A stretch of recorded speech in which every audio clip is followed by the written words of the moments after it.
Assalamualaikum warahmatullahi wabarakatuh. Perkenalkan, nama saya Hanifah Zakira dengan NIM 20206020042 dari kelas Ekonomi Syariah 2. Di sini saya ingin menjelaskan tentang teori permintaan dan penawaran. Teori permintaan. Pada prinsipnya, teori permintaan menjelaskan mengenai ciri hubungan antara jumlah permintaan dan harga. Apabila hubungan antara permintaan dan harga tersebut kita gambarkan dalam sebuah grafik, maka grafik tersebut kita kenal dengan kurva permintaan. Teori permintaan yang utama dianalisis adalah hubungan antara jumlah permintaan suatu barang terhadap harga barang tersebut. Hal tersebut diasumsikan bahwa faktor-faktor lain tidak mengalami perubahan atau ceteris paribus. Tetapi asumsi ini tidak berarti bahwa kita dapat mengabaikan faktor-faktor yang dianggap tetap tersebut. Hukum permintaan. Hukum permintaan merupakan suatu pernyataan yang menyatakan bahwa makin rendah harga suatu barang, maka semakin banyak permintaan akan barang tersebut. Sebaliknya, makin tinggi harga suatu barang, maka semakin sedikit permintaan terhadap barang tersebut. Oleh karena itu, secara umum bentuk kurva permintaan berlereng negatif. Hal tersebut terjadi karena, yang pertama, kenaikan harga akan menyebabkan para pembeli mencari barang lain yang sejenis yang dapat digunakan sebagai pengganti terhadap barang yang mengalami kenaikan. Demikian pula sebaliknya, apabila harga turun, maka orang akan mengurangi pembelian terhadap barang lain yang sama jenisnya dan menambah pembelian terhadap barang yang mengalami penurunan harga. Yang kedua, kenaikan harga akan menyebabkan pendapatan real berkurang atau merosot. Pendapatan yang merosot tersebut memaksa para pembeli untuk mengurangi pembeliannya terhadap berbagai jenis barang, terutama barang yang mengalami kenaikan harga. Beberapa penentu permintaan. Permintaan terhadap suatu barang ditentukan oleh banyak faktor. Di antara faktor-faktor tersebut, yang dominan berpengaruh antara lain adalah: yang pertama, harga barang itu sendiri; yang kedua, harga barang lain yang terkait erat dengan barang tersebut; yang ketiga, pendapatan rumah tangga dan pendapatan rata-rata masyarakat; yang keempat, corak distribusi pendapatan di masyarakat; yang kelima, cita rasa masyarakat; yang keenam, jumlah penduduk; yang ketujuh, ramalan atau ekspektasi mengenai keadaan di masa yang akan datang. Daftar permintaan.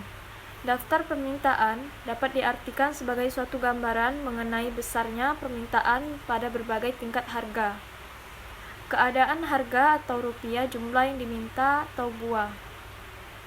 Dari tabel 1 dapat diilustrasikan tentang permintaan buah durian pada berbagai tingkat harga.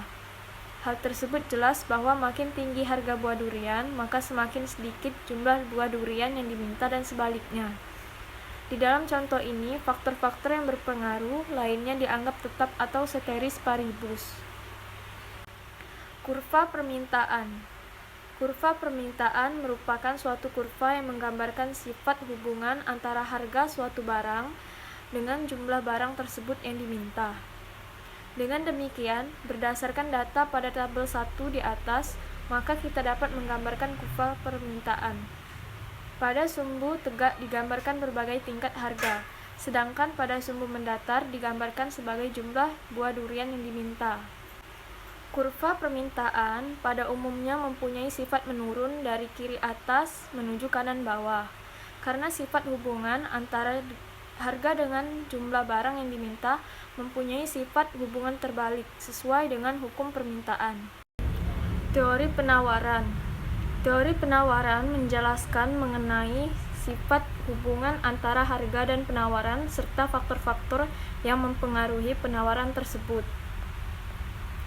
Perilaku penjual dalam menawarkan barangnya pada berbagai tingkat harga dipengaruhi oleh beberapa faktor.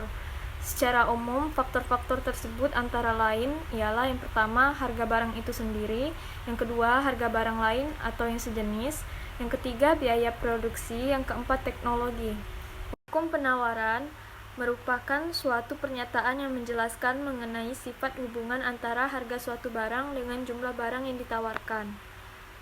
Hukum penawaran menyatakan bahwa semakin tinggi harga suatu barang, maka semakin banyak jumlah barang yang ditawarkan. Sebaliknya, semakin rendah suatu barang, maka akan semakin sedikit jumlah barang yang ditawarkan. Oleh karena itu, secara umum bentuk kurva penawaran berlereng positif.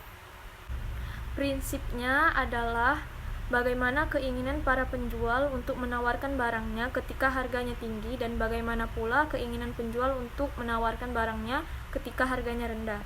Sebagai ilustrasi, maka dapat diberikan contoh sebagai berikut. Tabel 3, daftar penawaran. Tabel 3, daftar penawaran. Gambaran di atas merupakan suatu daftar jumlah penawaran pada berbagai tingkat harga atau yang biasa dikenal dengan daftar penawaran. Untuk lebih memperjelas, maka berdasarkan tabel 3 di atas akan diilustrasikan ke dalam bentuk kurva penawaran sebagai berikut. Kurva penawaran merupakan suatu kurva yang menunjukkan hubungan antara harga suatu barang dengan jumlah barang yang ditawarkan. Hubungan antara harga dengan jumlah barang yang diminta ditunjukkan oleh titik A, B, C, dan E. Garis yang menghubungkan antar titik-titik tersebut adalah kurva penawaran, dan dalam hal ini diberikan simbol SS.